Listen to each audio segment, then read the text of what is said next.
Le millionnaire frissonna en entendant la petite mendiante parler. « Seigneur, je sais comment sauver votre fils, » dit-elle fermement. Son fils était en train de mourir, et la médecine n'avait plus de réponse. Comment une enfant des rues pouvait-elle savoir quelque chose que personne? N'oubliez pas de vous abonner à la chaîne et de laisser un commentaire pour nous dire d'où vous regardez. Le soleil se couchait lentement à l'horizon de l'avenue des Champs-Élysées, peignant le ciel de Paris de teintes orangées qui contrastaient avec les vitres réfléchissantes des gratte-ciel. Du haut de son bureau au 40e étage, Antoine Moreau observait la ville qu'il avait aidé à transformer. À 52 ans, il dirigeait Moreau Pharma, l'un des plus grands conglomérats pharmaceutiques de France, avec des filiales dans toute l'Europe. Sur son bureau en bois noble, le rapport financier du dernier trimestre affichait des chiffres qui rendraient fier n'importe quel PDG. Mais Antoine parvenait à peine à se concentrer sur ces données.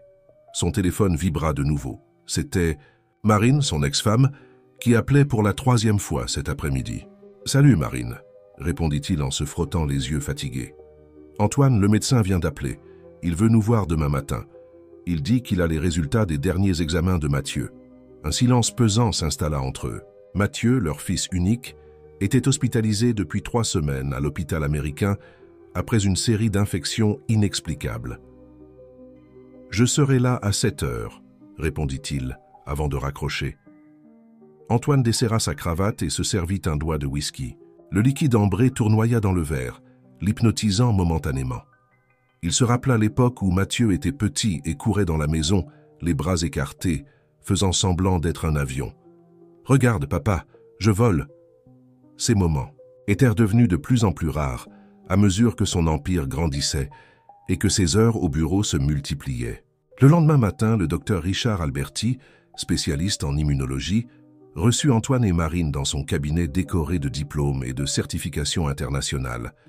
Le médecin ajusta ses lunettes à fine monture et respira profondément avant de commencer. « Nous avons fait tous les examens possibles, » dit-il en ouvrant un dossier avec les résultats. Mathieu souffre du syndrome de Waldman. Marine se couvrit la bouche de ses mains, tandis qu'Antoine restait immobile comme une statue. « Qu'est-ce que c'est ?» demanda-t-il finalement, sa voix rauque. « C'est une condition auto-immune extrêmement rare. Le système immunitaire attaque le corps lui-même, affaiblissant progressivement tous les organes. Il n'existe que 27 cas documentés dans le monde entier. Et le traitement ? demanda Marine, les larmes commençant à couler sur son visage. Le médecin baissa les yeux. Il n'existe pas de traitement établi. Nous pouvons essayer des immunosuppresseurs expérimentaux, une greffe de moelle osseuse. Mais honnêtement, nous sommes dans le noir complet. Je n'accepte pas ça. Antoine se leva brusquement, son mètre 80 imposant sa présence dans la petite pièce. Il doit y avoir quelque chose que nous puissions faire. J'ai des contacts à Harvard, à Johns Hopkins. Je peux faire venir ici les meilleurs spécialistes du monde. Faites cela, approuva le médecin. Mais je dois vous faire comprendre la gravité de la situation. Au rythme actuel, Mathieu a au maximum 6 mois. Le monde d'Antoine s'effondra. 6 mois, le temps nécessaire pour conclure une fusion d'entreprises importante ou construire une nouvelle usine. Maintenant, cette même période représentait tout ce qui restait de la vie de son fils.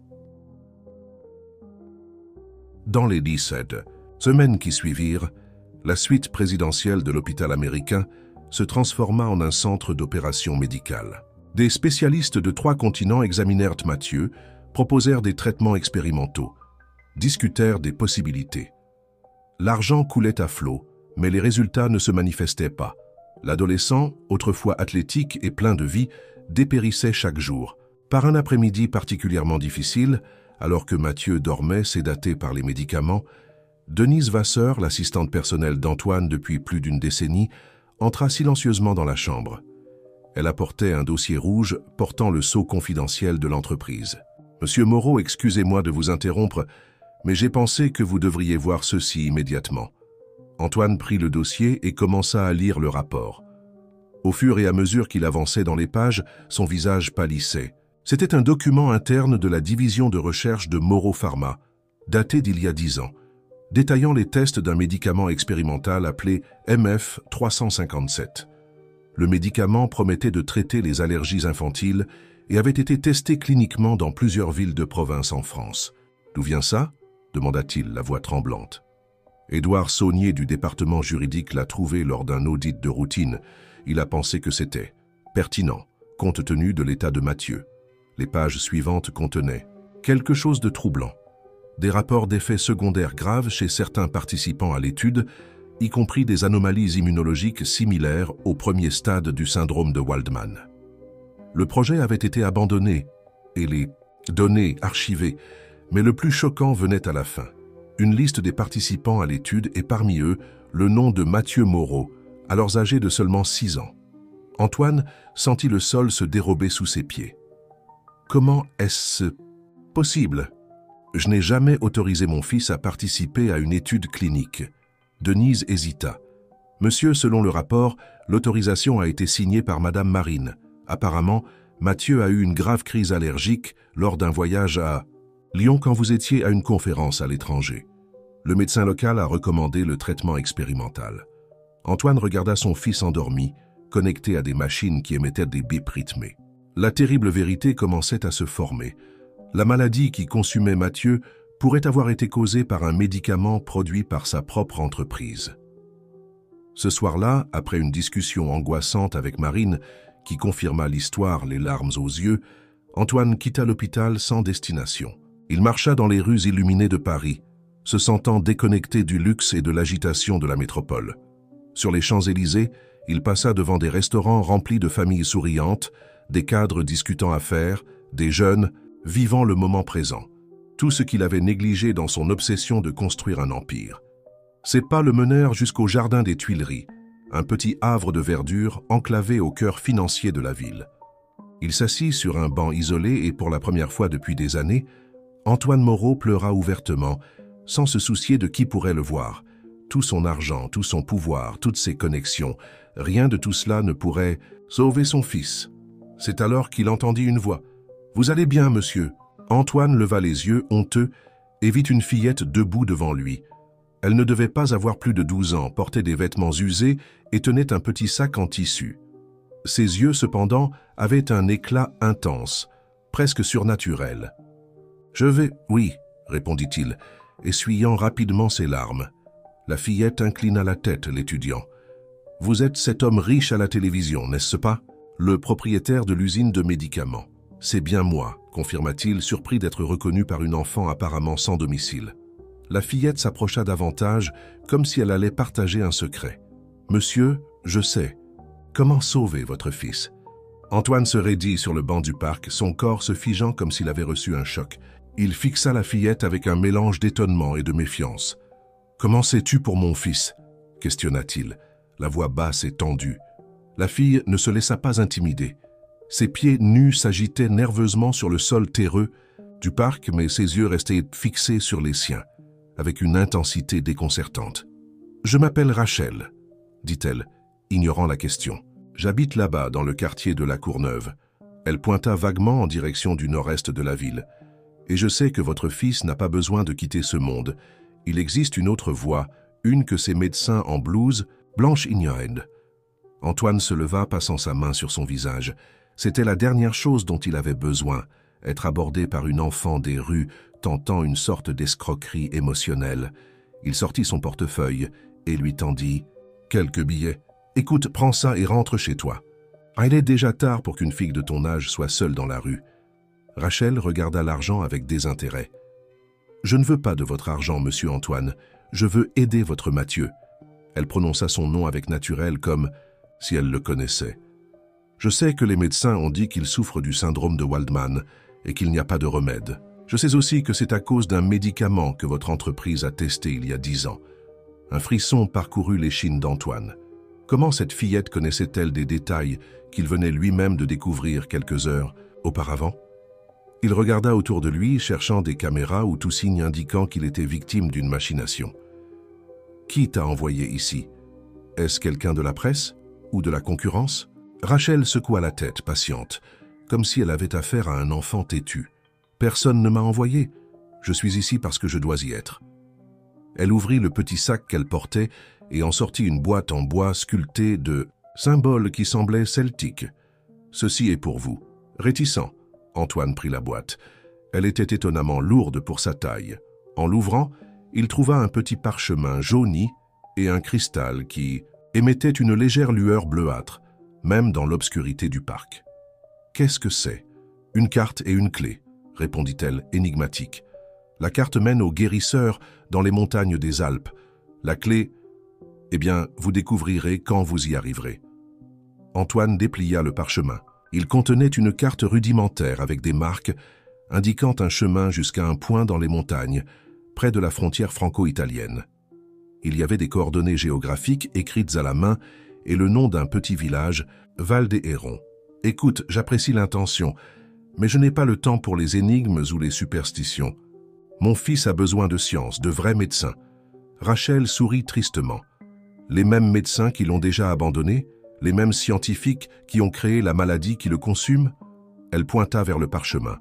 Le guérisseur a déjà sauvé beaucoup de personnes que la médecine a abandonnées, y compris ma sœur aînée, Thaïs. Ta sœur avait la même maladie? Oui, elle était l'une des enfants du test MF 357 à Lyon. Elle est tombée très malade quand... Elle a eu 15 ans. Les médecins ont dit qu'elle ne passerait pas son 16e anniversaire. Aujourd'hui, elle a 22 ans et est plus forte que moi. Antoine sentit un nœud dans sa gorge. La fillette avait spécifiquement mentionné le médicament expérimental, quelque chose dont il était certain qu'il n'était pas de notoriété publique. Comment puis-je trouver ce guérisseur? Soyez demain à l'aube à la gare de Lyon. Je vous conduirai jusqu'à lui. Attends, tu veux que j'aille avec toi? C'est absurde. Je ne peux pas simplement. Si vous voulez sauver votre fils, c'est la seule façon. Interrompit Rachel, sa voix soudainement plus mature, presque autoritaire. Et venez seul, sans téléphone portable, sans carte de crédit, sans rien qui vous connecte au monde que vous connaissez. Juste vous et quelques vêtements de rechange. Le guérisseur ne reçoit pas les personnes enchaînées à la vie moderne. Avant qu'Antoine ne puisse argumenter, Rachel s'éloignait déjà, disparaissant entre les arbres du parc. Il essaya de la suivre, mais quand il arriva à la sortie des Tuileries, il n'y avait aucun signe de la fillette dans aucune direction. Il retourna à l'hôtel où il séjournait depuis que Mathieu avait été hospitalisé. Il ne supportait pas de rester dans l'appartement vide, rempli de souvenirs. Il s'allongea tout habillé sur le lit king size et fixa le plafond. À côté, sur la table de nuit, la boîte en bois et le parchemin semblaient le défier. C'était de la folie de... Ne serait-ce que considérer cela. Une enfant des rues apparaît de nulle part, connaissant des détails confidentiels sur sa vie et la maladie de son fils, et lui remet une carte vers un prétendu guérisseur dans les montagnes. N'importe quelle personne raisonnable ignorerait l'épisode comme une tentative d'escroquerie ou une hallucination causée par le stress. Mais Antoine n'était plus une personne raisonnable. Il était un père désespéré dont le fils mourait, victime d'une terrible erreur commise par sa propre entreprise. Un père qui venait de découvrir que toute sa richesse et son pouvoir étaient inutiles face à la mort imminente. À 4 heures du matin, après des heures d'insomnie, il prit sa décision. Il se leva, sépara quelques vêtements simples dans un petit sac à dos et enfila un jean et un t-shirt, une tenue qu'il portait rarement. Il laissa toutes ses cartes de crédit, à l'exception d'une pour les urgences extrêmes, et retira une somme considérable en espèces. Il écrivit un email à Denise, son assistante, lui demandant d'annuler tous ses rendez-vous pour les prochains jours pour des raisons personnelles. Puis il envoya un message à Marine. « J'ai découvert quelque chose qui pourrait aider Mathieu. Je vais m'absenter quelques jours. S'il te plaît, prends soin de lui et tiens-moi informé de tout changement. Fais-moi confiance cette fois. » À 5h30, il était à la gare de Lyon, le plus grand terminal ferroviaire de Paris, observant le mouvement des travailleurs matinaux et des voyageurs somnolents. L'énorme complexe, avec ses centaines de quais d'embarquement, ressemblait à une fourmilière humaine même à 7 heures. « Vous êtes venu !» La voix de Rachel retentit derrière lui, le faisant se retourner en sursaut. La fillette semblait différente à la lumière du jour. Ses cheveux bouclés étaient attachés en queue de cheval, et elle portait un jean usé et un haut simple, ainsi que des baskets vieilles, mais propres. Elle portait un petit sac à dos. « Je ne sais toujours pas pourquoi je fais ça, » admit Antoine. « Parce que vous aimez votre fils plus que votre orgueil, » répondit-elle simplement, commençant à marcher en direction des quais. Notre train part dans 20 minutes. Premier arrêt, Lyon. Pendant le voyage de 2 heures jusqu'à la capitale des Gaules, Antoine tenta d'obtenir plus d'informations de la fillette. Elle raconta qu'elle avait 12 ans et vivait avec sa grand-mère et sa sœur aînée dans le quartier de la Courneuve. Ses parents s'étaient séparés des années auparavant, après que la maladie de sa sœur eut épuisé toutes les économies de la famille. « Mon père travaillait dans votre entreprise, vous savez ?» révéla Rachel, regardant par la fenêtre du train tandis que le paysage urbain de Paris cédait la place aux campagnes de province. Il était superviseur à l'usine de Marseille. Il a perdu son emploi lors de cette grande restructuration de 2017, quand vous avez fermé 3 unités. Antoine se souvenait bien de cette restructuration. La décision de fermer les usines les moins efficaces avait été exclusivement la sienne, contre l'avis de plusieurs directeurs. Elle avait entraîné plus de 2000 licenciements, mais augmenté la rentabilité de l'entreprise de 23%. « Je suis désolé, » murmura-t-il, réalisant à quel point cela sonnait inapproprié. « Ne le soyez pas, c'était le destin. Si mon père n'avait pas perdu son emploi, nous n'aurions pas déménagé près de ma grand-mère. Et si nous n'habitions pas avec elle, je n'aurais jamais connu le guérisseur quand Thaïs est tombé malade.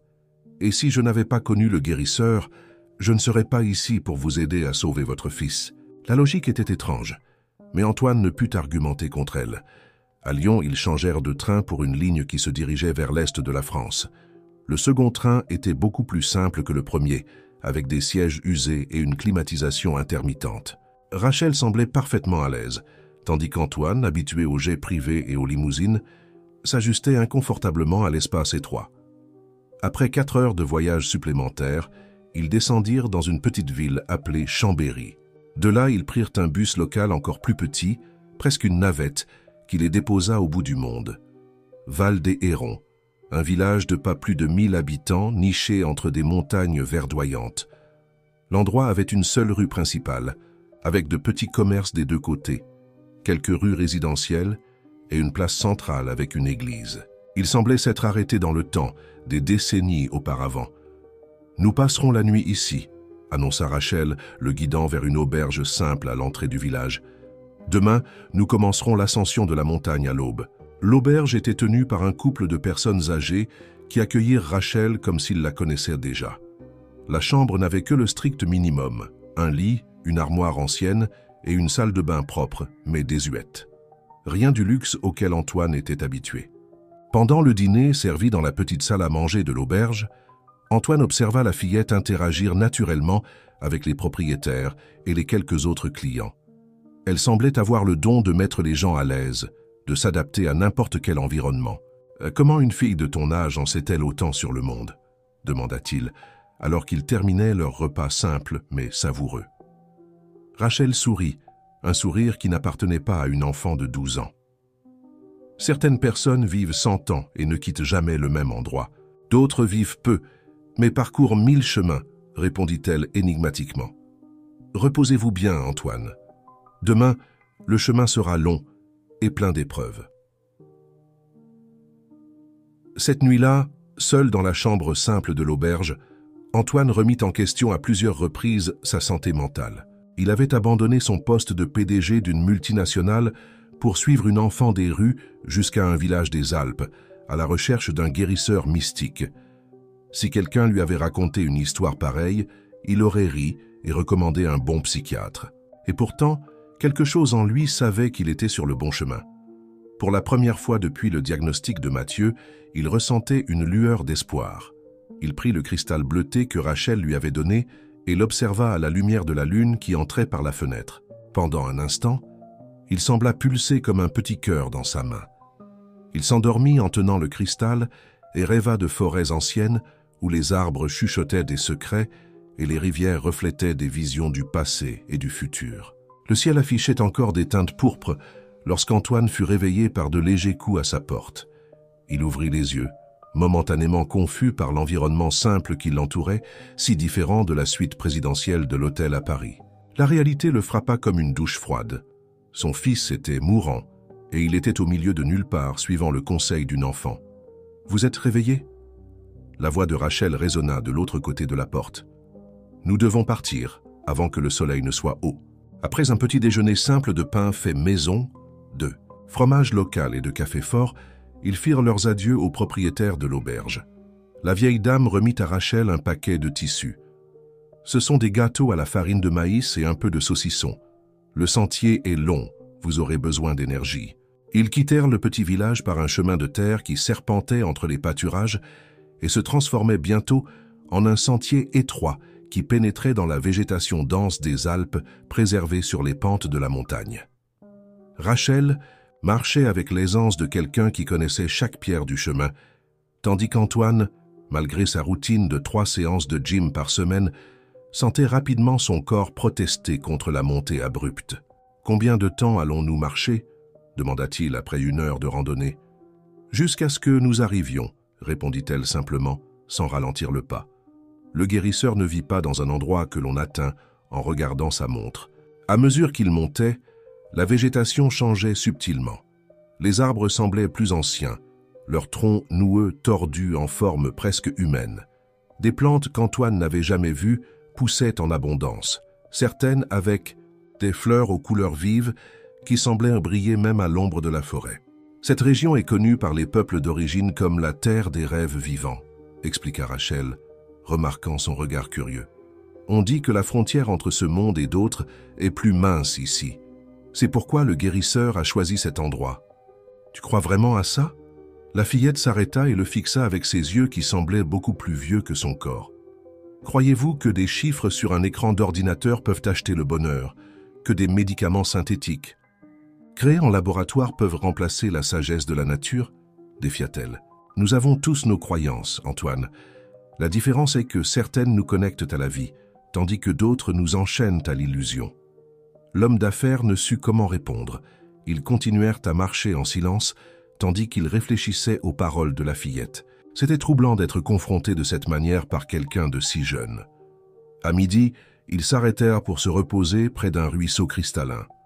Antoine vérifia son téléphone portable par habitude, seulement pour constater qu'il n'y avait pas de signal. « Ça ne marchera pas ici », dit Rachel, mordant dans un gâteau.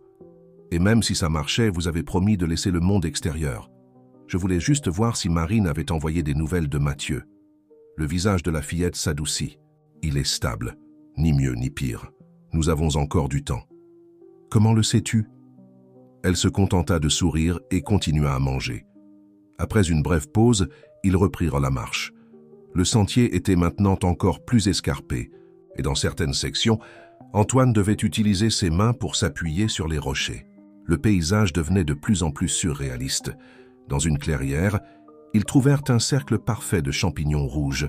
Dans une autre, ils virent des papillons bleus de la taille de petits oiseaux. « Cet endroit est différent », commenta Antoine, tandis qu'il observait un colibri de couleur pourpre planer devant une fleur qui s'ouvrait et se fermait comme si elle respirait. « C'est la magie ancienne de la terre », répondit Rachel. « Avant les Romains, avant même les Celtes et les Gaules, d'autres peuples habitaient ces montagnes. Ils connaissaient les secrets de la transformation, de la guérison, du passage entre les mondes. Le guérisseur est un gardien de ce savoir. Comment une enfant de la banlieue de Paris connaît-elle tant d'histoires anciennes? » Rachel rit, un son mélodieux qui résonna entre les arbres. « Ma grand-mère est descendante de ces peuples anciens. Elle a été emmenée à Paris quand elle était enfant, adoptée par une famille riche qui la traitait comme une domestique. Elle s'est enfuie à 16 ans, a rencontré mon grand-père, un ouvrier du bâtiment. Mais elle n'a jamais oublié ses racines, ses histoires. Elle m'a tout appris, ce que je sais. » À mesure que l'après-midi avançait, Antoine se sentait de plus en plus déconnecté de sa vie antérieure.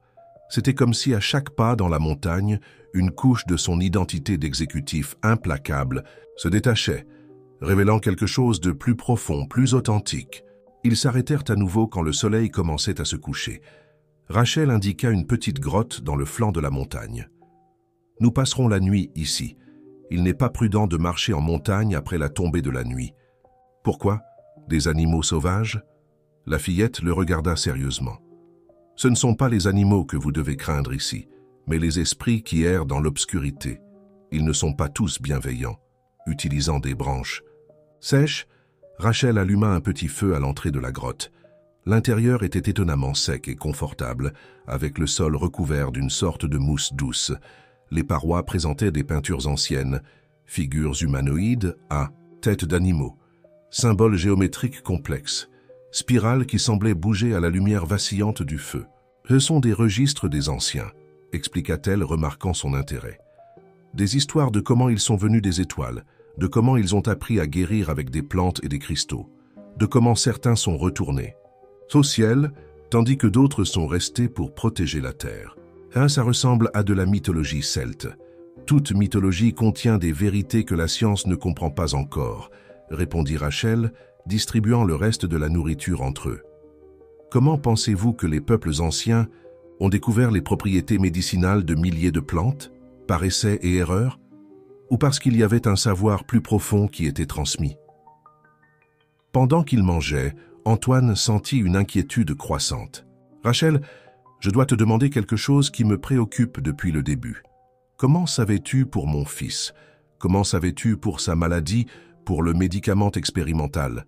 Comment savais-tu que je serais dans ce parc cette nuit-là » La fillette baissa les yeux, comme si elle réfléchissait à ce qu'elle devait révéler. « Il existe de nombreuses façons de savoir les choses, » dit-elle finalement. « Certaines personnes lisent des livres, d'autres observent des modèles dans les données. Ma grand-mère lit les rêves et les étoiles. Ta grand-mère a prédit que mon fils tomberait malade? Pas exactement. Elle a rêvé de vous marchant dans un labyrinthe sombre, cherchant une sortie qui n'existe pas. Elle a vu votre fils dépérissant dans un lit d'hôpital. Elle a vu le symbole de votre entreprise, le serpent entrelacé, se transformer en quelque chose de venimeux. Rachel fit une pause. Et puis elle m'a vu vous guidant sur un chemin de montagne jusqu'au guérisseur. Et tu as simplement cru à ce rêve et tu es venu me chercher? Pas immédiatement. D'abord, j'ai fait des recherches sur vous, sur votre entreprise.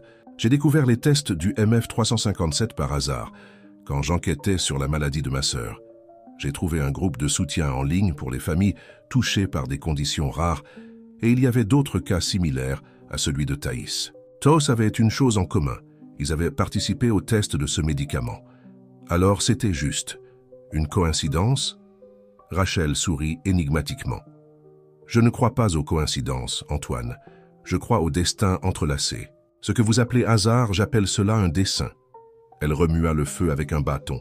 Quant à vous trouver dans ce parc, ma grand-mère dit toujours que lorsque quelqu'un est prêt pour une vérité, l'univers conspire pour qu'elle soit révélée. Vous étiez prêt? Antoine resta silencieux, absorbant les paroles de la fillette.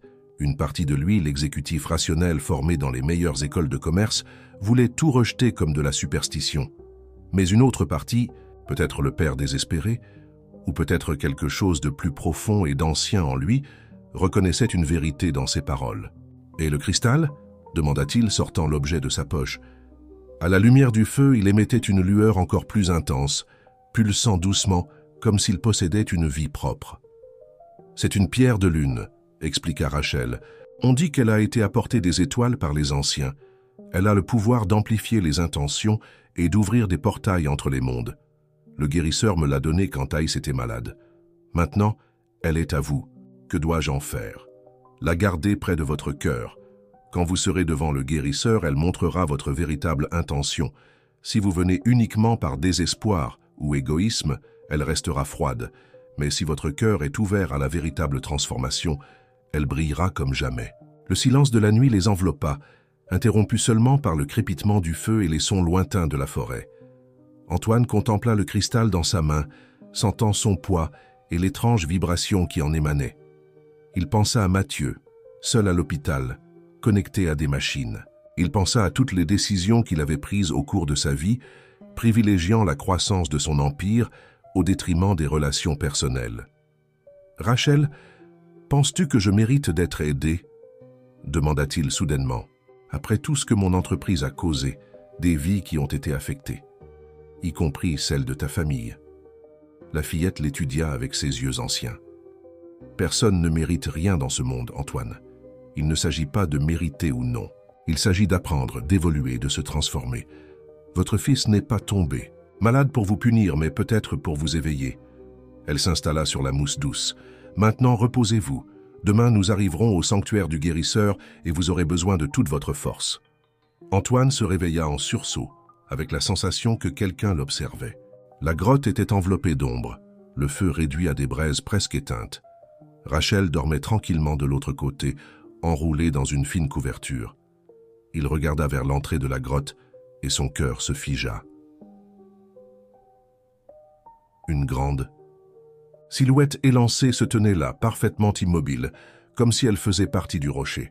Il ne pouvait pas distinguer son visage dans la pénombre, seulement le contour qui semblait changer subtilement à chaque seconde, tantôt humain, tantôt plus proche d'un animal, ou peut-être d'un arbre.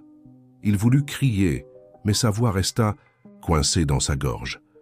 La silhouette leva un bras dans un geste qui pouvait être une salutation ou un avertissement, puis, aussi silencieusement qu'elle était apparue, disparut dans l'obscurité de la nuit. Antoine resta éveillé jusqu'à l'aube, le cœur battant, se demandant si ce qu'il avait vu était réel ou simplement un rêve vivide. Quand les premiers rayons du soleil pénétrèrent dans la grotte, Rachel se réveilla et le trouva assis, avec de profondes cernes sous les yeux. « Vous avez vu quelque chose pendant la nuit ?» dit-elle, non pas comme une question, mais une constatation. « Comment le sais-tu » ? C'est écrit sur votre visage, et c'était prévisible. Les gardiens de la montagne viennent toujours observer ceux qui cherchent le guérisseur. Elle commença à se préparer pour le voyage, rangeant la couverture dans son sac à dos. Ils doivent s'assurer que vos intentions sont pures.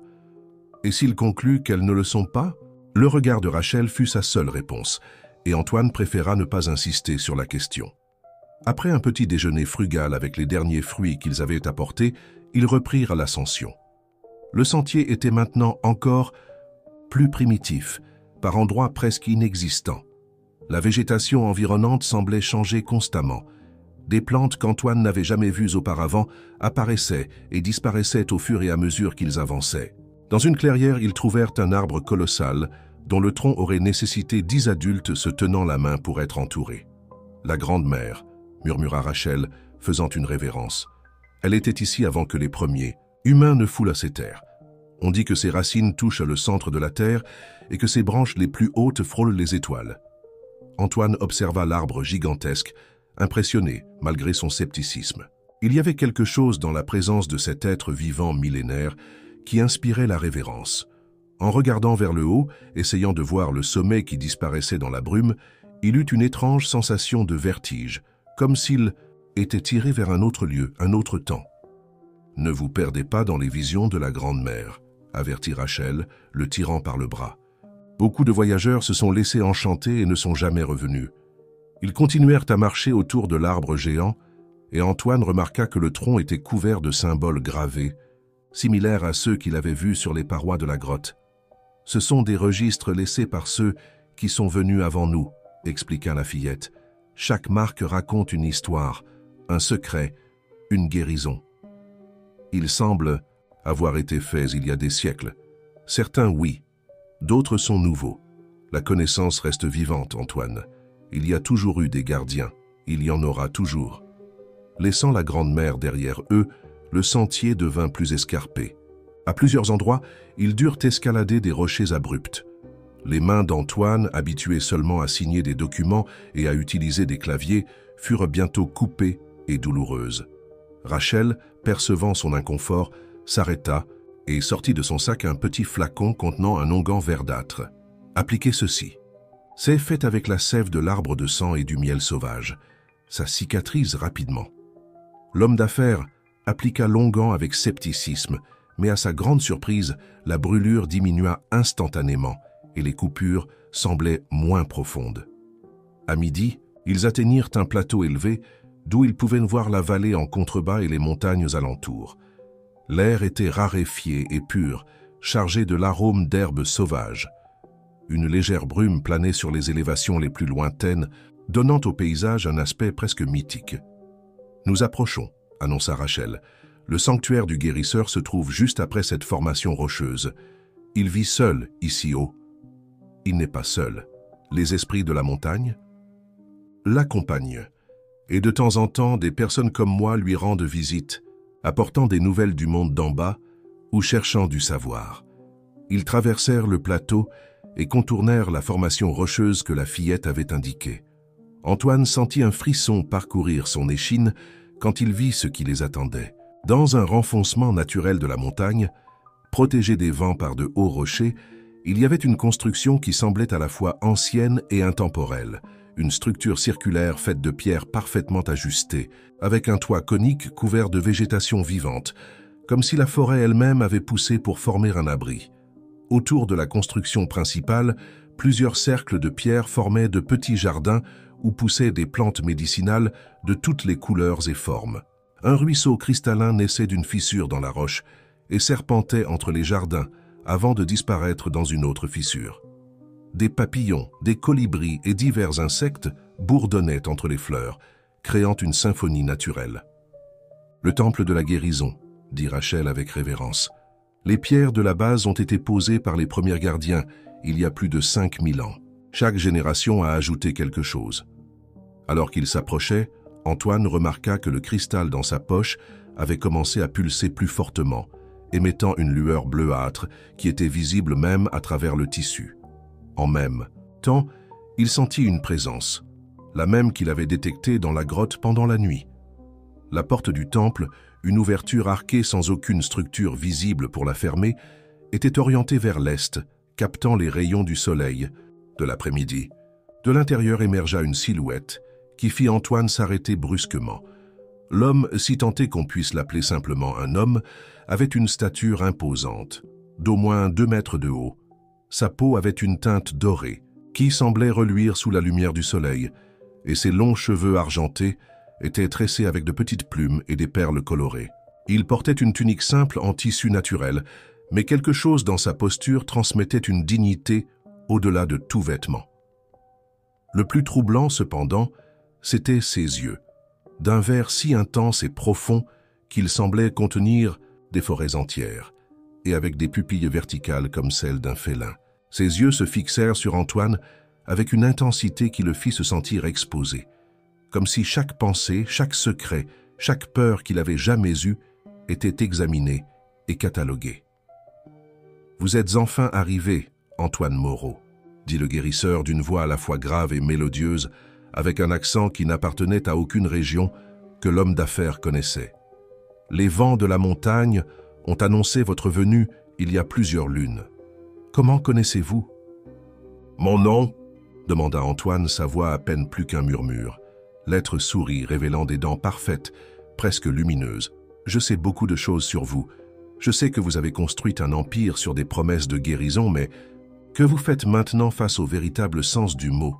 Je sais que le poison et le remède sont sortis de la même source, comme c'est toujours le cas. » Il fit un geste ample, les invitant à entrer. « Venez, le voyage a été long et vous avez besoin de récupérer avant que nous parlions de la raison qui vous amène ici. » Rachel avança sans hésitation, mais Antoine resta paralysé, partagé entre la peur et la fascination.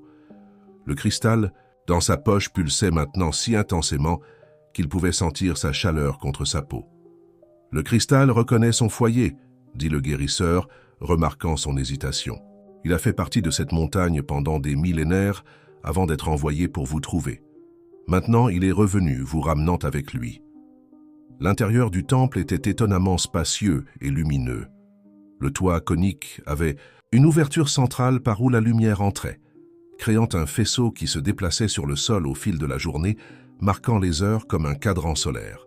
Les parois intérieures étaient recouvertes d'étagères qui supportaient des centaines de flacons, des sachets d'herbes séchées, des cristaux de toutes tailles et couleurs, des instruments de musique et divers objets cérémoniels. Le guérisseur les conduisit jusqu'à un cercle de coussins disposés autour d'un petit feu central qui brûlait sans produire de fumée. « Asseyez-vous, reposez-vous. Partagez ma nourriture et ma boisson. » D'une niche dans le mur, il sortit une cruche en céramique et 3 bols en bois. Il servit un liquide ambré qui exhalait un arôme complexe d'herbes et de miel. « Ceci va restaurer vos énergies et éclaircir. C'est votre esprit, » expliqua-t-il, remettant un bol à chacun. Antoine hésita avant de boire. L'exécutif prudent en lui sonnait l'alarme, entraîné à ne jamais accepter de boissons d'étrangers. Mais quelque chose dans le regard du guérisseur transmettait une confiance instinctive. Il prit une gorgée, le goût était à la fois doux et amer, rafraîchissant et revigorant. Immédiatement, il sentit la fatigue de la longue marche se dissiper. « Maintenant, Antoine, Moreau, dites-moi pourquoi vous êtes venu chercher mon aide, » dit le guérisseur, ses yeux félins fixés sur les siens. Respirant profondément, Antoine raconta toute l'histoire, le diagnostic de Mathieu, la découverte du médicament. Expérimental, son désespoir face au départ imminent de son fils. Au fur et à mesure qu'il parlait, il sentait comme si un poids était retiré de ses épaules, comme si chaque mot était une pierre qu'il avait portée trop longtemps. Le guérisseur écouta en silence, son visage impassible. Quand Antoine eut terminé, il resta silencieux pendant plusieurs minutes, comme s'il consultait des voix inaudibles. « La maladie qui afflige votre fils n'est pas commune, » dit-il finalement. « Elle n'est pas seulement du corps, mais aussi de l'âme et de l'esprit. C'est le résultat d'un déséquilibre profond, pas seulement chez Mathieu, mais en vous, dans votre entreprise, dans toute la toile de relations que vous avez créée. Cela signifie que vous ne pouvez pas le guérir, demanda Antoine, sentant le désespoir revenir. Le guérisseur sourit énigmatiquement. Je n'ai pas dit cela. La guérison est possible, mais elle ne sera pas comme vous l'imaginez. Ce n'est pas une pilule que l'on prend, un traitement que l'on applique et qu'on oublie ensuite. C'est une transformation, une renaissance. Il se leva d'un mouvement fluide. Mais avant que nous décidions du chemin, vous devez passer la nuit en veille dans la grotte des rêves. Là, la vérité se révélera à vous. Le guérisseur guida Antoine hors du temple et à travers un chemin étroit qui menait à une petite grotte naturelle dans le flanc de la montagne. L'entrée était basse, le forçant à se courber pour entrer. L'intérieur était exigu, juste assez d'espace pour qu'une personne puisse s'allonger. Au centre, il y avait une dépression naturelle dans la roche remplie d'un liquide sombre qui reflétait la lumière comme un miroir. « Ceci est le puits des reflets », expliqua le guérisseur. « Allongez-vous à côté et contemplez sa surface. Ce que vous verrez dépendra de ce qui est dans votre cœur. N'essayez pas de contrôler les visions, observez simplement. Quand le soleil se lèvera, je reviendrai pour entendre ce que les esprits vous ont révélé. » Avant de sortir, le guérisseur plaça un petit brasero en céramique près de l'entrée de la grotte, y allumant quelques herbes qui libérèrent une fumée aromatique et légèrement stupéfiante. « Cela aidera votre esprit à s'ouvrir aux visions, » dit-il. « Souvenez-vous, ne luttez pas contre ce que vous verrez. Acceptez, comprenez, intégrez. » Sur ces mots, il laissa Antoine seul dans la grotte sombre, avec seulement la lueur ténue du puits des reflets et l'arôme des herbes brûlant lentement. Seul. Dans l'obscurité de la grotte, Antoine sentit la panique monter dans sa poitrine. Toute sa vie avait été construite sur le contrôle, de son entreprise, de ses employés, même de sa famille. Maintenant, il était complètement vulnérable, à la merci de forces qu'il ne comprenait pas. Il pensa à se lever et à s'enfuir. Il pourrait descendre la montagne seul, retourner à la civilisation, chercher d'autres alternatives médicales pour Mathieu. Mais au fond, il savait qu'il avait déjà épuisé toutes les options conventionnelles. Ce chemin étrange et mystique était son dernier espoir. Respirant profondément pour se calmer, il s'installa à côté du puits des reflets. La fumée des herbes brûlées à l'entrée de la grotte avait créé une atmosphère onirique, rendant les contours de la réalité plus fluides. Il fixa son regard sur la surface sombre du liquide, qui semblait plus visqueux que l'eau, plus épais, presque vivant. Au début, il ne vit que son propre reflet, déformé par la légère ondulation de la surface. Peu à peu, cependant, l'image commença à changer. Son visage se transforma en celui de Mathieu, non pas l'adolescent pâle et fragile de l'hôpital, mais le garçon vibrant qu'il était avant la maladie, avec des yeux brillants et un large sourire. Ensuite, le visage de Mathieu céda la place à celui de Marine, son ex-femme, les rides d'inquiétude sur son front, plus prononcées qu'il ne s'en souvenait. « Est-ce mon absence qui a créé ces rides ?» se demanda-t-il, sentant une pointe de culpabilité. La surface du liquide ondula à nouveau et maintenant montrait la salle de réunion de Moro Pharma. Antoine se vit présider une assemblée d'actionnaires, annonçant des réductions de personnel pour augmenter les profits. Il vit des visages anonymes, des employés escortés hors du bâtiment avec leurs affaires dans des cartons. Parmi eux, il distingua le visage du père de Rachel, les yeux vides de quelqu'un dont l'avenir a été volé. Combien de vies ai-je détruites pour des chiffres sur des feuilles de calcul? La question résonna dans son esprit. Les images s'accélérèrent, devenant un tourbillon de moments de sa vie. Décisions d'entreprise, lancement de produits, fêtes luxueuses, voyages autour du monde. Dans tous ces moments, il était toujours seul, même entouré de gens, et toujours absent des moments importants, le 10e anniversaire de Mathieu, quand il était en train de conclure une fusion à New York, la remise des diplômes du collège de son fils, quand il était à une conférence à Tokyo, le divorce silencieux quand Marine avait finalement renoncé à rivaliser avec l'entreprise pour son attention. Des larmes coulèrent sur le visage d'Antoine, tombant à la surface du puits et créant des ondulations qui transformèrent les images. Maintenant, il voyait le laboratoire où le MF357 avait été développé. Des scientifiques en blouse, blanches, des tubes à essai, des rats de laboratoire dans des cages. Un jeune chercheur pointait avec inquiétude des données sur un écran, montrant des effets secondaires alarmants, mais le superviseur, un homme qu'Antoine reconnut comme Édouard Saunier, son directeur de recherche, écartait les préoccupations. Quels les délais et les coûts, mon gars? Les délais et les coûts. Le marché n'attend pas et nos concurrents sont en avance. La voix d'Édouard résonna clairement, comme s'il était là dans la grotte. La scène changea pour une salle d'hôpital à Lyon. Des mères et des pères pleins d'espoir amenaient leurs enfants pour participer au traitement révolutionnaire pour les allergies infantiles. Parmi eux, Mathieu, tenant la main de Marine. Et dans un autre coin, une fille maigre aux grands yeux qu'il reconnut comme la sœur de Rachel. « Je n'ai jamais su », murmura Antoine. « Je n'ai jamais voulu savoir. » Les images continuèrent à se transformer et il vit Édouard Saunier à nouveau, cette fois dans son bureau luxueux, analysant des rapports financiers. Un extrait d'un document s'agrandit, révélant que les profits du MF357 avaient été astronomiques avant que le produit ne soit abandonné. Dans un autre document, une liste de patients qui avaient développé des complications soigneusement dissimulées par des accords de confidentialité et des indemnisations silencieuses. « Vous avez toujours su », accusa une voix dans son esprit. « Vous avez choisi de ne pas voir. » Antoine essaya de détourner le regard du puits, mais c'était impossible. Les images le capturaient, le forçant à affronter des vérités qu'il avait enterrées sous des couches de rationalisation et de déni. La surface du puits devint encore plus turbulente, et une nouvelle vision émergea. Édouard Saunier dans une visioconférence avec des dirigeants d'une entreprise pharmaceutique concurrente, offrant des secrets industriels de Moro Pharma en échange d'un poste de direction. « Et il me trahit », pensa Antoine, sentant une fureur momentanée qui céda rapidement la place à une compréhension amère. Comme j'ai trahi tant d'autres. Les heures passèrent et les visions continuèrent, certaines douloureuses, d'autres révélatrices, toutes transformatrices. Antoine vit les effets de ses décisions s'étendre comme des vagues, affectant des vies qu'il n'avait jamais connues. Il vit la douleur causée par la poursuite implacable du profit, par la négligence habillée d'efficacité d'entreprise. Et puis, quand l'épuisement émotionnel l'emportait presque, les images dans le puits changèrent à nouveau. Maintenant, il voyait des possibilités, des chemins alternatifs, des choix pas encore faits. Il vit Moro Pharma transformé, dédié, non seulement au profit, mais au véritable bien-être des personnes.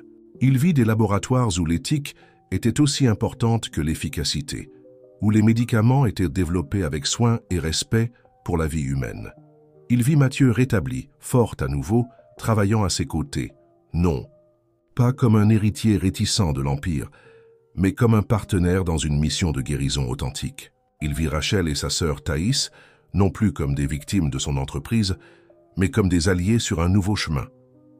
Et il se vit lui-même, non pas comme le puissant PDG craint par les concurrents et les subordonnés, mais comme qu'un homme en paix avec lui-même, réconcilié avec son véritable but.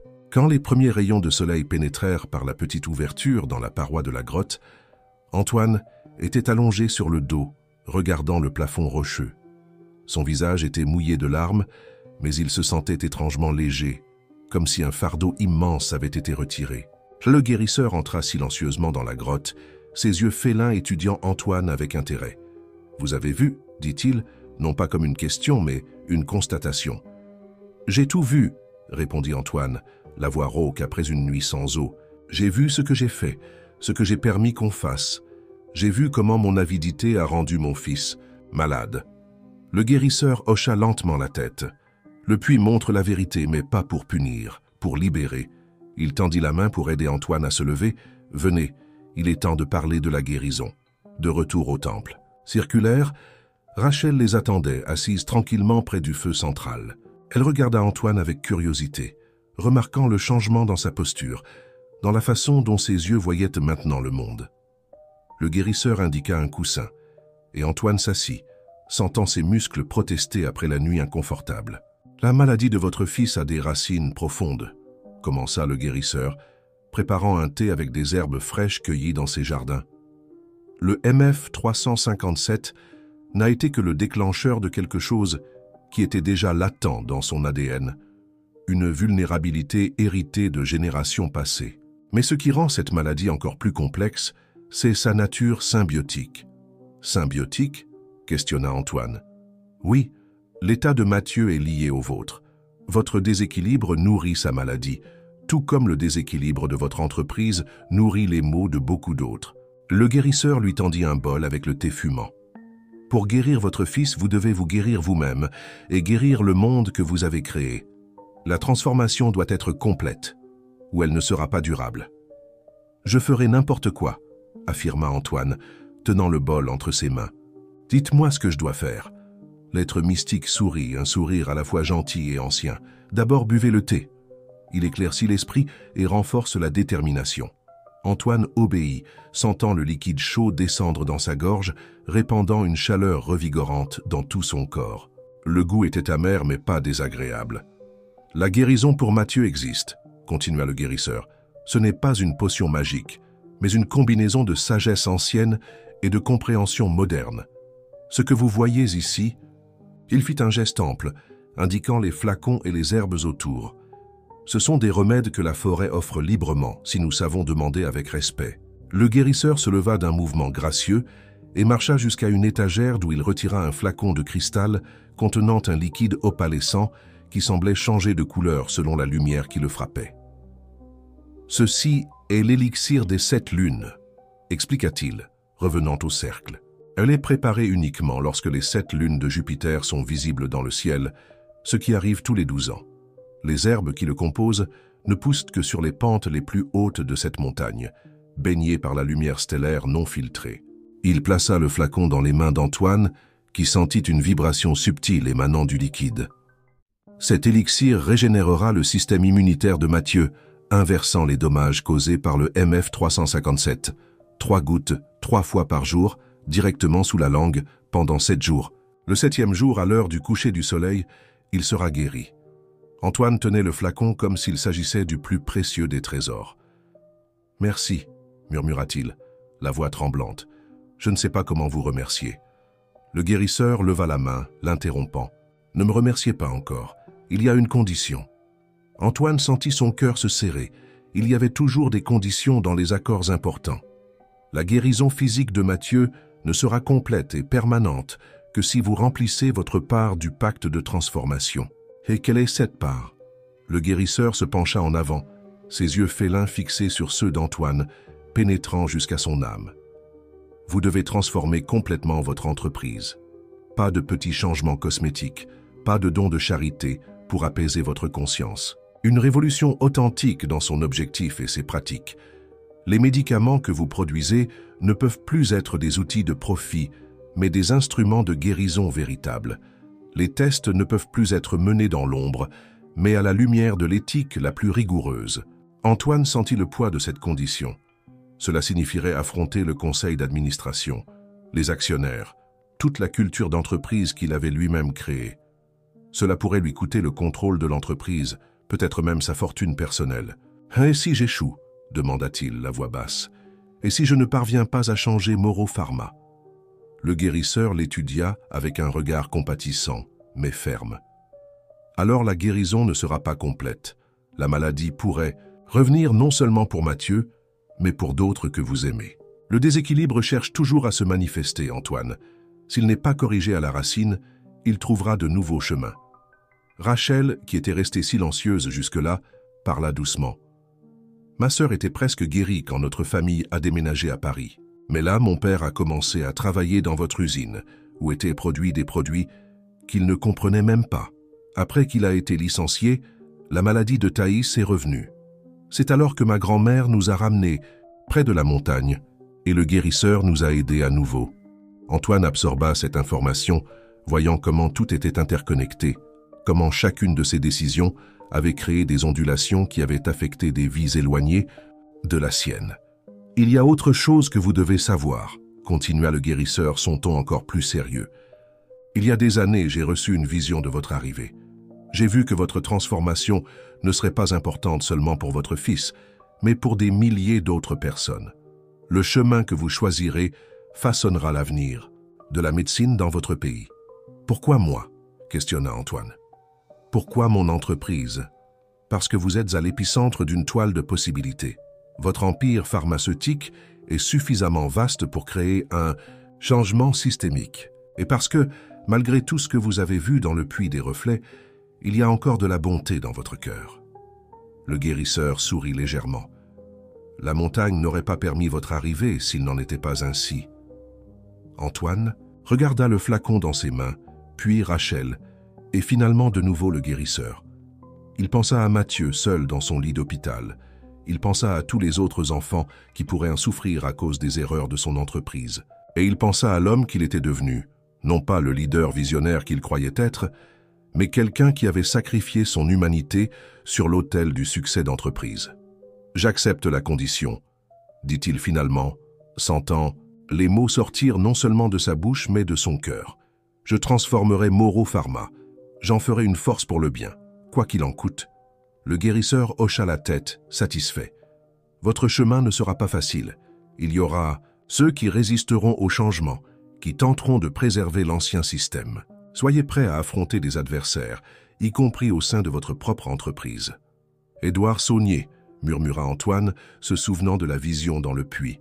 « Oui, » confirma le guérisseur, « il a beaucoup à perdre avec votre transformation. Et il connaît des secrets qui pourraient détruire votre réputation s'ils étaient révélés. Je ne me soucie plus de ma réputation, affirma Antoine, seulement de faire ce qui est juste. » L'être mystique se leva et marcha jusqu'à un coffre ancien en bois sculpté. De l'intérieur, il retira un second flacon, plus petit que le premier, contenant un liquide rouge intense. « Celui-ci est, pour vous, dit-il, le remettant à Antoine, l'élixir de vérité. Une goutte sous votre langue lorsque vous sentez votre détermination vaciller, lorsque l'ancien chemin semble plus facile. Il renouvellera votre clarté de but. » Antoine accepta le second flacon, le rangeant soigneusement avec le premier. « Comment saurais-je que je suis sur le bon chemin? Comment saurais-je si je remplis ma part du pacte ?» Le guérisseur sourit à nouveau, cette fois plus largement. « Le cristal que Rachel vous a donné. Il changera de couleur au fur et à mesure que votre voyage avance. Bleu clair indique le progrès, gris indique la stagnation, rouge indique la régression. Gardez-le toujours avec vous comme un guide. » Les trois restèrent en silencieux pendant quelques instants, chacun absorbé dans ses propres pensées. Finalement, le guérisseur parla à nouveau. « Maintenant, vous devez partir.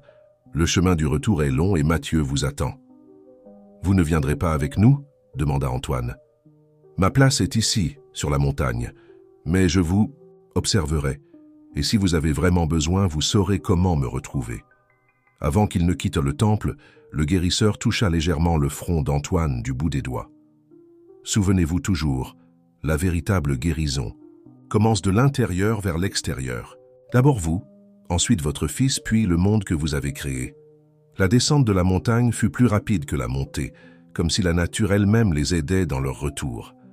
En 3 jours, Antoine et Rachel arrivèrent à Paris, épuisés physiquement, mais revigorés en esprit. En s'approchant du jardin des Tuileries, où tout avait commencé, ils s'arrêtèrent pour se reposer. « Notre voyage ensemble se termine ici, » dit Rachel, ajustant son petit sac à dos. « Vous devez continuer seul jusqu'à l'hôpital. Mais souvenez-vous, bien que nos chemins se séparent maintenant, ils sont destinés à se croiser à nouveau. » Antoine sentit un pincement au cœur. La fillette était devenue bien plus qu'un guide. Elle était un symbole vivant de la transformation qu'il devait réaliser. « Comment puis-je te remercier pour tout cela ?» Rachel sourit, ses yeux anciens dans un visage si « Ne me remerciez pas. Tenez simplement votre promesse. Transformez votre entreprise. Transformez-vous. Le reste viendra naturellement. » Ils se dirent au revoir avec une étreinte, et Antoine observa la petite silhouette s'éloigner, se mêlant à la foule parisienne, jusqu'à disparaître complètement. Respirant profondément, il se dirigea vers l'hôpital américain où son fils l'attendait. Lorsqu'il entra dans la chambre de Mathieu, il trouva Marine endormie dans un fauteuil à côté du lit.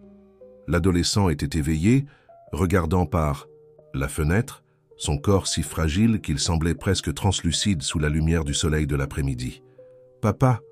Sa voix n'était guère plus qu'un murmure. « Je suis là, fils », répondit Antoine, s'approchant rapidement. Marine se réveilla au son des voix et son visage montra un mélange de soulagement et de frustration en voyant son ex-mari. « Où étais-tu » questionna-t-elle, gardant la voix basse. « Tu as disparu pendant presque une semaine. Ton assistante ne savait rien. Tes directeurs ont appelé des dizaines de fois. »« J'étais à la recherche d'une guérison, » répondit-il simplement, « et je l'ai trouvée. » Il sortit de sa poche le flacon opalescent que le guérisseur lui avait donné. À la lumière de l'hôpital, le liquide semblait encore plus magique, reflétant des couleurs qui ne devraient pas exister dans le spectre visible. « Qu'est-ce que c'est » demanda Marine, méfiante. « Notre dernier espoir. » Mathieu observait le flacon avec curiosité, ses yeux fiévreux montrant un intérêt qu'il n'avait plus manifesté pour quoi que ce soit depuis des semaines. « C'est beau » murmura-t-il. « On dirait vivant. » Antoine s'approcha du lit, s'assit au bord et déboucha soigneusement le flacon. « 3 gouttes, 3 fois par jour, pendant 7 jours, » expliqua-t-il. « Tu me fais confiance, Mathieu ?» L'adolescent acquiesça lentement. Malgré la distance qui s'était creusée entre eux ces dernières années, le lien père-fils restait intact dans son essence fondamentale. « Marine ?» Antoine se tourna vers son ex-femme. « Je sais que cela semble fou, mais je te demande de me faire confiance aussi. Juste une fois de plus. » Il y avait quelque chose dans sa voix, dans sa façon de regarder, quelque chose de fondamentalement différent qui fit que Marine acquiesça, malgré toutes ses réserves. Avec précaution, Antoine déposa 3 gouttes de l'élixir sous la langue de son fils. Mathieu frissonna légèrement, ses yeux s'écarquillant un moment avant de se détendre. « Ça a un goût de... » « Étoile, » dit-il, semblant surpris par ses propres mots. « Repose-toi maintenant. » Antoine arrangea les couvertures autour de son fils. « Je reviendrai ce soir pour la prochaine dose. » Après être sorti de la chambre, il expliqua à Marine, de la meilleure façon possible, ce qui s'était passé pendant son absence. Il parla de Rachel, du guérisseur, des visions qu'il avait eues et de la transformation qu'il devait réaliser. Il omit les détails les plus fantastiques, se concentrant sur l'essentiel. La maladie de Mathieu était liée aux erreurs de Moreau, Pharma, et ce n'est qu'en corrigeant ces erreurs que la guérison serait complète. Étonnamment, Marine écouta sans l'interrompre, sans remettre en question sa santé mentale, sans exiger des preuves scientifiques. « Tu as changé, Antoine, » dit-elle finalement. « Je ne sais pas expliquer comment, mais tu n'es plus le même homme qu'il y a une semaine. » « En effet, » confirma-t-il, « et je ne le serai plus jamais. » Le lendemain, Antoine convoqua une réunion extraordinaire du conseil d'administration de Moreau Pharma. La salle était pleine avec les 12 directeurs présents, ainsi que les principaux actionnaires qui avaient été appelés en urgence. Édouard Saunier, directeur scientifique et son bras droit depuis 15 ans, semblait particulièrement tendu.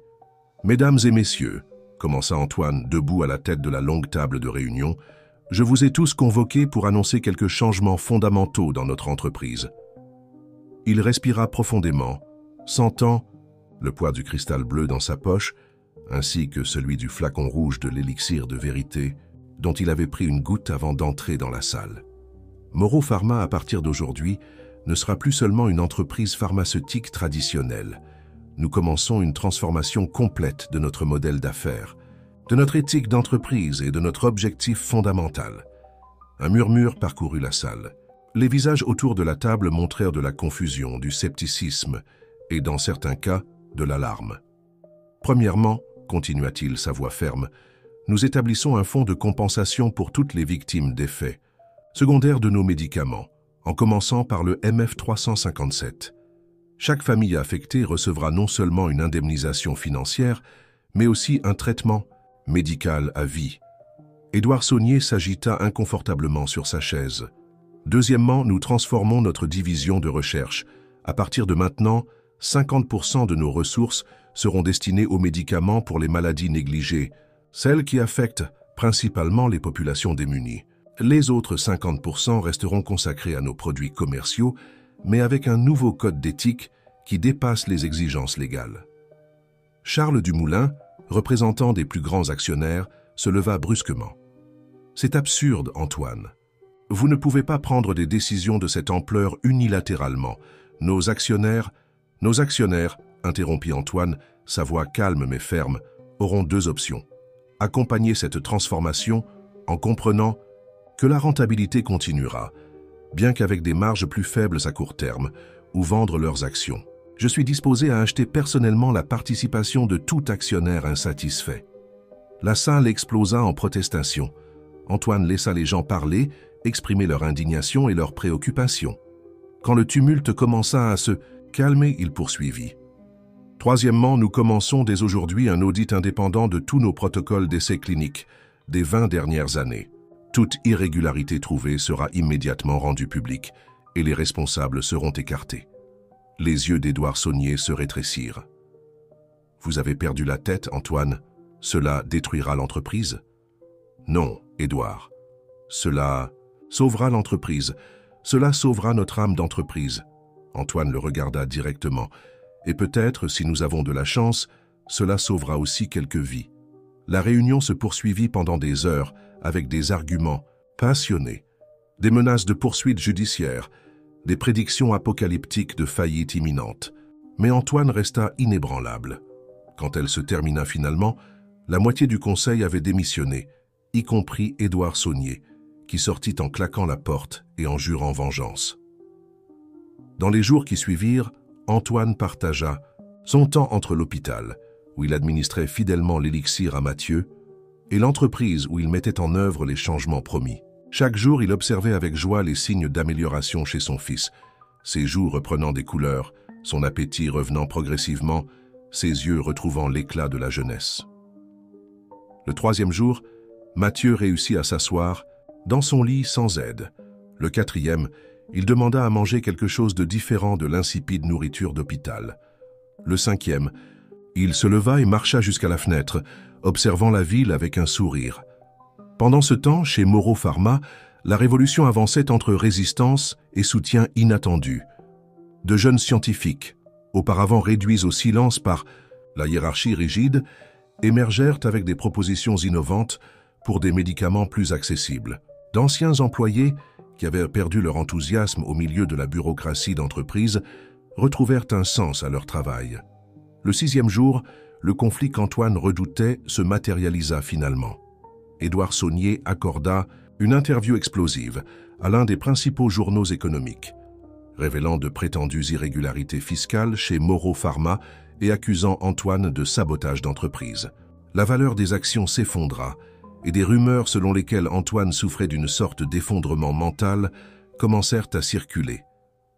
Cette nuit-là, seul dans son appartement, Antoine sentit la tentation de reculer, de revenir sur certaines de ses décisions les plus radicales pour calmer le marché.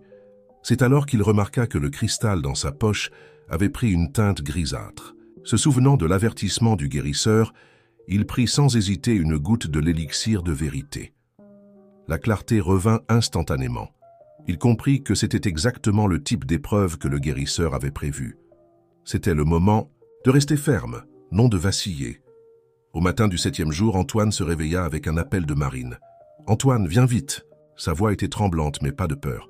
« C'est Mathieu et il est... »« Que s'est-il passé ?» demanda-t-il, le cœur battant. « Il est debout, Antoine. Il a demandé à prendre une douche seul et il a faim, très faim. Quand il arriva à l'hôpital, il trouva une scène qu'il n'oublierait jamais. Mathieu assis dans un fauteuil, non plus dans le lit, mangeant un petit déjeuner complet avec un appétit vorace. Ses joues étaient rosées, ses yeux brillants, sa posture droite. Dr Richard, le médecin qui le suivait, examinait des analyses récentes avec une expression de perplexité absolue. « Je ne peux pas l'expliquer », admit le médecin, montrant les analyses.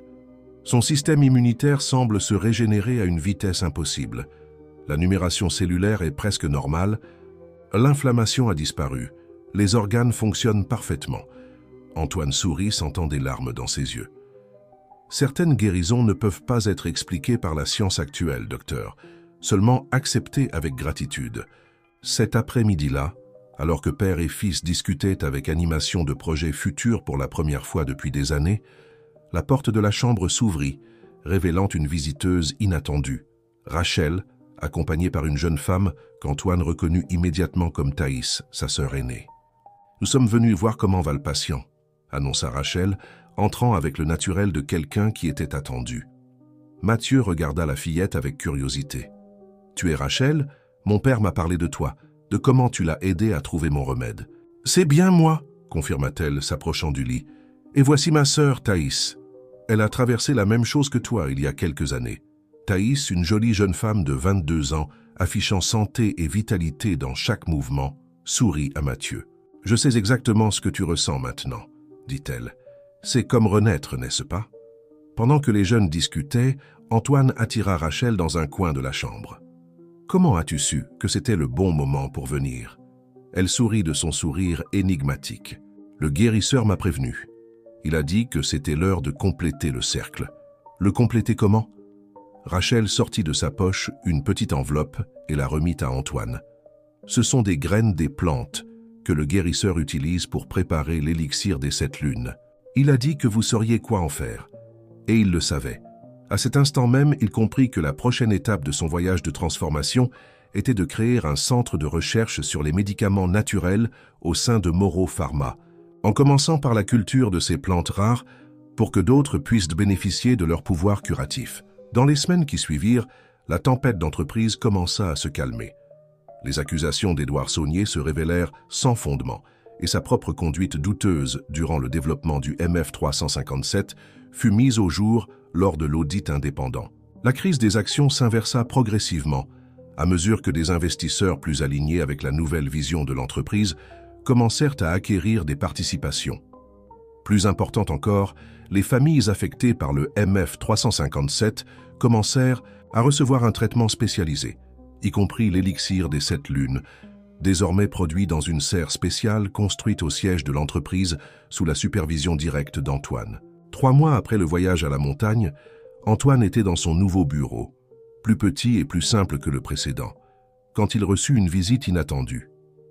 Rachel et Thaïs entrèrent, accompagnés de leur grand-mère, Madame Jeanne, une femme d'apparence extraordinaire, avec de très longs cheveux gris et des yeux qui semblaient contenir la même sagesse ancienne qu'Antoine avait reconnue chez le guérisseur. « Nous venons avec une proposition, » annonça Rachel.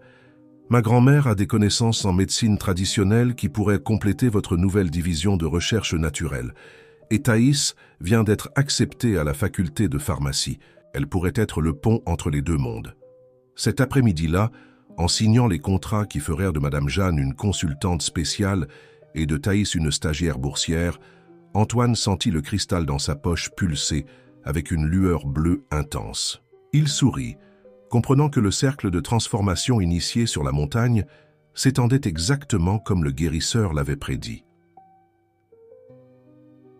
6 mois plus tard, lors de l'inauguration du premier centre de guérison intégré Moro, une clinique gratuite pour les populations défavorisées qui combinait médecine moderne et sagesse traditionnelle, Mathieu et Rachel parlèrent côte à côte. L'adolescent, maintenant complètement rétabli et avec des projets d'études en médecine, parla de sa renaissance et de la nouvelle mission de l'entreprise de sa famille. Rachel, avec sa sagesse qui transcendait l'âge, parla de l'union de mondes différents pour un bien plus grand. Antoine observait la scène du fond de l'auditorium, aux côtés de Marine, avec qui il avait reconstruit une amitié sincère, libre des ressentiments du passé. Dans la poche de sa chemise, le cristal bleu brillait intensément, et dans son cœur, il sentait que la véritable guérison, la sienne, celle de Mathieu, celle de l'entreprise et peut-être un peu celle du monde, était enfin complète. Du haut d'un bâtiment voisin, une silhouette observait la cérémonie d'inauguration avec approbation. Le guérisseur sourit, ses yeux félins captant des détails invisibles pour les humains ordinaires. Il avait quitté sa montagne brièvement pour témoigner de l'aboutissement de cette transformation particulière, une parmi tant d'autres qu'il supervisait à travers les âges. Satisfait de ce qu'il voyait, il murmura des paroles dans une langue plus ancienne que la civilisation humaine, une bénédiction pour le nouveau voyage qui commençait. Puis aussi silencieusement qu'il était arrivé, il disparut dans la brise de l'après-midi parisien, ne laissant qu'un léger arôme d'herbe de montagne dans l'air. Pendant ce temps, à l'intérieur du centre de guérison nouvellement inauguré, Des enfants, des adultes et des personnes âgées étaient soignés par une équipe qui combinait médecins, pharmaciens, guérisseurs traditionnels et connaisseurs de plantes médicinales. Chaque patient recevait un traitement personnalisé, respectant tant son corps physique que son esprit.